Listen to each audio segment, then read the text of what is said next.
રાજકોટના ઉપલેટાના ભૂતળા દાદા મંદિર જવા માટેનો માર્ગ નવા પુલનું ગુજરાત પ્રદેશ ભાજપ ઉપાધ્યક્ષ રમેશભાઈ ધડુકના હસ્તે લોકાર્પણ। ઉપલેટા શહેરના ભૂતળા દાદા મંદિર તરફ જતા માર્ગ પર નિર્માણ પામેલા નવા પુલનું લોકાર્પણ પોરબંદરના પૂર્વ લોકપ્રિય સાંસદ અને ગુજરાત પ્રદેશ ભાજપના ઉપાધ્યક્ષ રમેશભાઈ ધડુકના હસ્તે કરવામાં આવ્યું।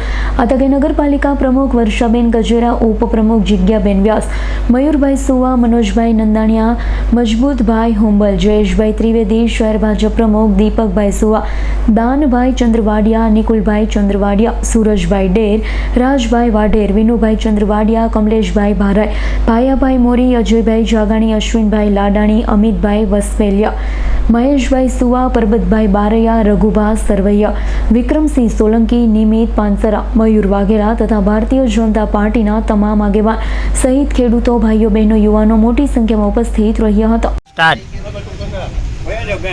આજે ઉપલેટા ખાતે ભૂતળા દાદાની વાડીએ જતા રસ્તા ઉપર 70 લાખના ખર્ચે બ્રિજ બાંધવામાં આવેલો, તેનું આજ લોકાર્પણ બધા આગેવાનોને સાથે રહીને કરવામાં આવ્યું।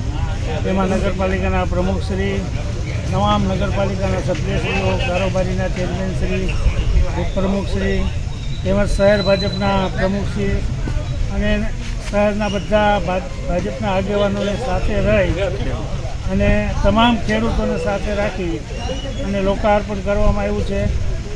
આ રસ્તો અત્યંત જરૂરી હતો। પુલ ખેડૂતો, માલધારીઓ અને ખેડૂતોને 3 કિલોમીટર લગી ફરીને જવાય, વરસાદ જ્યારે આવતો ત્યારે 3 કિલોમીટર ફરવું પડે અને વચમાં તો 3-4 લોકોના મૃત્યુ પણ તણાઈ જવાથી થતાં માનનીય મુખ્યમંત્રી શ્રી ભૂપેન્દ્રભાઈ પટેલને રજૂઆત કરતાં ભૂપેન્દ્રભાઈ પટેલે તાત્કાલિક 70 લાખના ખર્ચે આ પુલ મંજૂર કરવામાં આવ્યો અને આજે બધાએ સાથે રહી એનું લોકાર્પણ કર્યું અને ખેડૂતોમાં અને માલધારીઓમાં ખૂબ ખુશીનો આનંદ છે। વિપુલ ધામેચાનો રિપોર્ટ, S9 ન્યૂઝ, ઉપલેટા। અમારી તમામ માહિતીથી અપડેટ રહેવા માટે જોડાયેલા રહો S9 ન્યૂઝ સાથે।